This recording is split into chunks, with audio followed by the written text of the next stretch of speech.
ada satu warning khusus buat lo, brother-brother, adik-adik yang baru pada lulus sekolah, yang ingin mencari pekerjaan, tapi lu punya potensi ditendang sama HRD.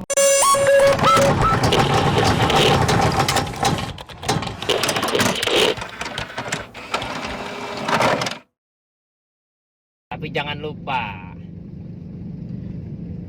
apa itu namanya?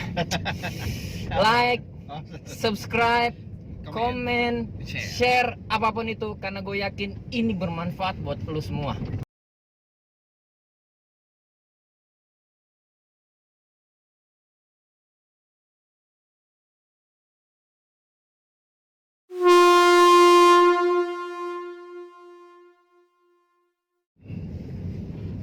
Assalamualaikum warahmatullahi wabarakatuh. Sedikit gunjangan, pemirsa pendengar yang terhormat.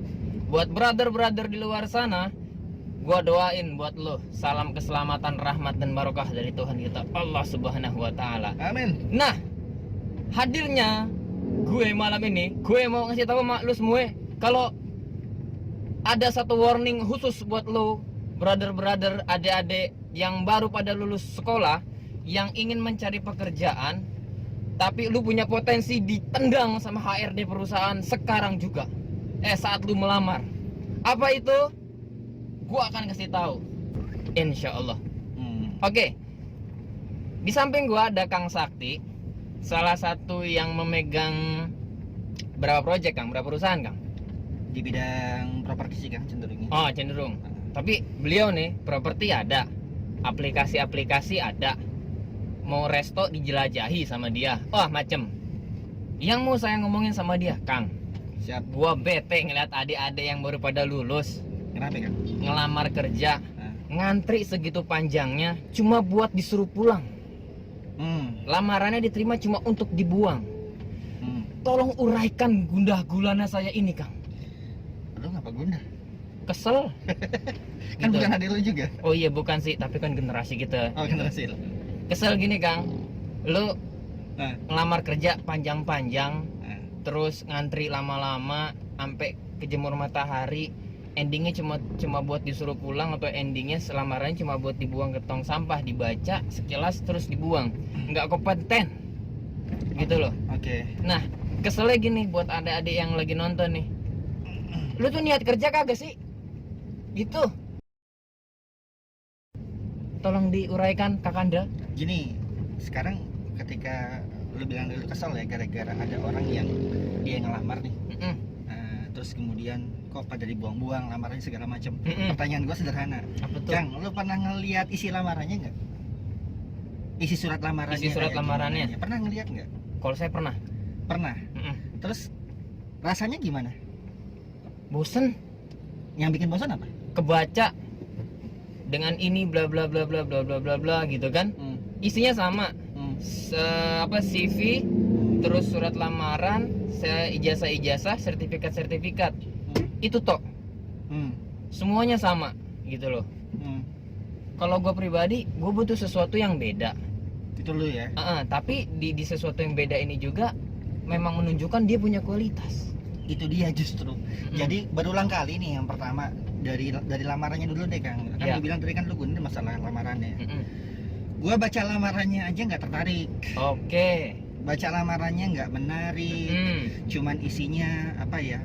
Baik Bapak Ibu, berikut saya akan kirimkan CV lamaran beserta sertifikat dan foto 3x4 dan bla bla bla bla segala macam gitu. Ya. Tapi setelah gua lihat, satu cuman ijazah doang. Gitu Ya. loh. Yang kedua apa? Isi surat lamaran doang, foto, KTP. Buat gua secara pribadi ini sebagai seorang profesional, kadang-kadang gua ngelihat itu buat apa? Ya. Gitu loh. Apalagi sorry to say ya, gitu ya. Sekarang kita mati-matian ya, lo pada semua teman-teman mati-matian ngerjain IPK. Emang IPK lo dilihat habis-habisan gitu? Oke lah, itu bicara ada persyaratan, emang kita di beberapa perusahaan ada menetapkan standar IPK. Kalau gue sih enggak, Kang. Iya. Kenapa? Karena gue sekarang zaman sekarang beda. Zaman sekarang adalah orang, kalau misalkan bahasa gini, kalau lo mau terkenal aja, lo masuk YouTube, lo bikin konten yang bagus, dapat duit gitu kan ya. Atau yang kedua, lo punya sesuatu yang unik, lo punya sesuatu yang bisa bikin perusahaan lo kreatif tanpa lo harus punya ijazah, bisa sekarang. Oke, betul. Gitu loh. Artinya kalau lo sekarang mati-matian ngejar IPK juga dapat 3,64 segala macam gitu ya. Iya. Pertanyaannya, seberapa jauh IPK lo sebanding dengan kualitas pemikiran lo? Itu sebanding apa kagak kualitasnya? Itu lamaran. Jadi dan itu kelihatan di lamaran, Kang. Iya. Lamarannya saya. Sorry ada garis-garis enak. Sorry itu saya kadang-kadang gue juga dulu waktu pas kuliah, Kang. Itu suka bete gitu ya, orang ngelihat IPK namanya gede gitu ya, tapi kemudian ternyata hasil contekan. Oh, I see. Nah ini pas di kuliah sih oke, dia tinggi gitu loh. Tapi ketika pas masuk ke dunia kerja kelihatan, Kang, mana Ngerasain. yang punya kemampuan sama enggak. Ngerasain.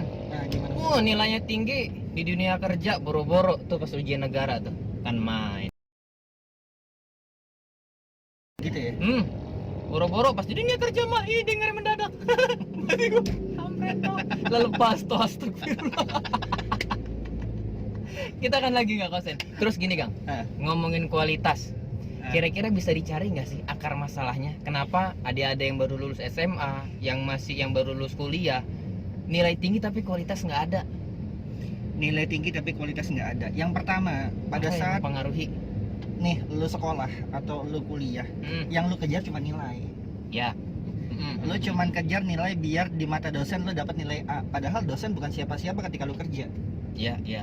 Ya, lu pengen dapat nilai IPK 4, padahal IPK 4 itu yang dilihat sama perusahaan itu pertama kali adalah sebetulnya apa sih kemampuan yang lu andelin dari IPK 4. Ya. Gitu loh. Kalau misalkan lu IPK 4 tapi kemampuan lu minim, ya lambat laun lu akan cepat ditendang. Iya. Gitu. Jadi orientasi pertama kenapa seperti itu akar masalahnya? Pertama mereka kejar nilai, Kang. Oke. Yang kedua, mereka berlatih kerja, sorry itu saya ya.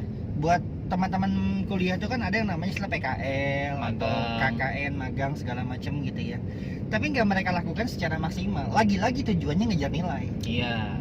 Lo PKL kerja di sana sini. Oke, lanjut. Ada apaan sih? Ada garis strip di jalan, Oh, lucu gitu. itu. Ya. Jadi gempa dikit ya. Gue lupa tuh ngomong apa. Nilai, IPK nilai. Nah, oh iya, orang PKL, orang KKN apa segala macam, lagi-lagi orientasinya ngejar nilai. Iya. Gitu loh, bukan cari pengalaman berharga. Padahal ketika lu milih tempat PKL yang PKL itu memang sesuai dengan minat dan hobi lu, kesukaan lu. Ketika lu PKL dan lu masuk di perusahaan yang seperti itu, ketika lu bekerja lu lebih nyaman. Kenapa? Karena lu udah tahu, oh ini loh bidang-bidang yang akan gua pelajari. Ini loh hal-hal yang akan gua kuasai.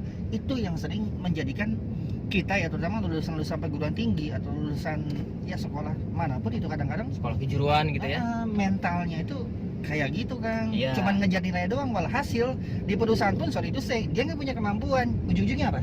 Carmo. Muka gue mana? Muka gue mana? Cari muka, boy. Oke. Berarti saya juga pernah menggarisbawahi pas lagi PKL dia dapat pengalaman berharga. Tapi begitu di dunia kerja eksekusinya hilang. Nah, gitu ya? Betul. Oke. Eksekusinya hilang. Nah, ngaruh nggak sih sama kelakuan mereka selama mereka lagi sekolah, lagi kuliah nih? Nah. Jadi ya udah gue menghabiskan masa-masa hari demi hari kuliah itu cuma buat menghabiskan waktu kuliah itu hanya untuk ya udah hari demi hari deh gue lewatin. Gitu. Ngaruh banget, kan? Ngaruh banget ya? Ngaruh banget. Main. Ngaruh banget. Nongkrong. Apa istilahnya? Buah apel nggak jatuh dari pohonnya, apa sih? Buah jatuh nggak jauh dari pohonnya. Buah jatuh nggak jauh dari pohonnya ya. Oke. Nah artinya berarti lo pada saat lo sekolah atau lo kuliah dimanapun lo berada, sifat yang lo kembangkan pada saat lo kuliah sama lo sekolah, kayaknya kalau selama itu lo tidak berubah, maka itu akan terbawa. Ini perumpamaannya salah deh. Apa dong? Kalau apel buah jatuh dari nggak jauh buah jatuh nggak jauh dari pohonnya, itu mah kelakuan anak sama kelakuan bapak nggak jauh beda. Iya, ini anggapannya. Si pohonnya itu sekolahnya. Oh iya. Sekolahnya. Jadi apa yang kita lakukan di sekolah kita, di perkuliahan kita, perlakuan sama pertemanan kita, itu nantinya itu akan berdampak besar terhadap pekerjaan kita ke depan. Contoh nih misalkan, lo di sekolah terbiasa malak. Ya. Malak orang. Memang ada sisi jiwa leadership yang kuat di situ. Lo bisa ya bahasanya Mempengaruhi bisa orang. bisa mintain duit orang lain lah gitu ya, rekan kerja lu. Korban. Oke, terus Nah, tapi di sisi lain, ketika lo berhadapan sama lingkungan kerja, lo kan nggak mungkin balak-balak, men. iya men. Nggak mungkin. Iya. Apa yang terjadi? Lo jadi kaku. Lo harus gimana? Gue harus gimana? Lo harus taat pada satu aturan. Sementara di waktu dulu, lo nggak terbiasa taat sama aturan. Lo terbiasa ngebangkang aturan. Oke, berarti yang saya tangkap Kang, Kacau. mereka yang mengejar nilai doang di dunia kerja, mereka pincang. Pincang. Nah, tapi ada nih di kampus atau di sekolah, ini anak selengean bodo amat. Nah, Tapi di dunia kerja dahsyat. nah. Nah, ini apa ini yang menyebabkan ini? Selengean terus dahsyat. Ah, Nah, kalau yang kayak begini, memang banyak juga yang kayak begini, Kang. Nah, artinya gini, orang-orang yang selengean itu kan sebetulnya orang-orang yang tidak mau diatur ya. iya. Orang-orang yang tidak mau diatur pada dasarnya dia itu punya kemampuan sebagai seorang pemimpin, Mm-mm. gitu loh. Nah, tinggal bagaimana cara dia mengarahkan sifat kepemimpinan dia di jalur yang benar dan jalur yang tepat. Iya.